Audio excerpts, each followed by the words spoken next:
traditionally is an area where it's a lot of gut feel, right? And metrics like lines of code, things like cycle time.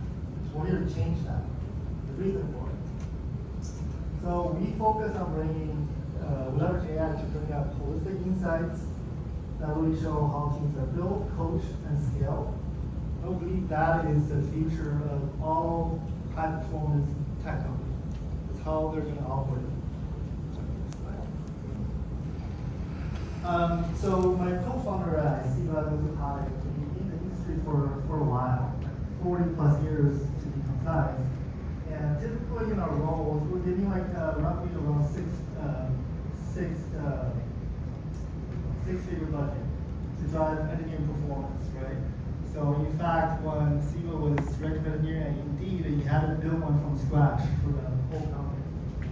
So through this first-hand experience, one thing we noticed is that this whole market is kind of built on a false premise. And what I mean by that is the very tool that's meant to measure and hopefully improve performance actually makes it work for two reasons. And first reason is that 84% of the platform are top-down focused, meaning the primary persona is the CTO or the leader. That kills trust, no adoption. Number two, they inevitably only focus on some kind of coding cycle time, which is a very small part of what makes an engineer tick. So that's the reason why aude was born.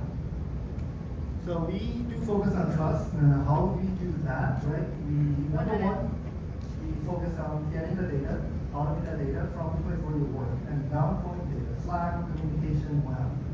And we leverage our AI platform to bring out the insights for three personas: engineer, people that manage people, and exact. You're gonna skip through a little quick here. So, why does it matter what we think, right? So, talking about the traction market, this slide is out of date. We actually just signed an engineering team last night from Central Asia of all places, 22 engineering team. So just some highlights, we cleared some customers, super early revenue, very small amount. We raised $110,000 so far from two industry leaders, one from Amazon, one from AIG. They also become our advisors. And the only thing I want to point out here is that, I love that quote. So what we're going for, we want to bring the highest value, but we want to be the highest price. Got it. Nothing for Keynote, for Q3. Happy to answer any questions.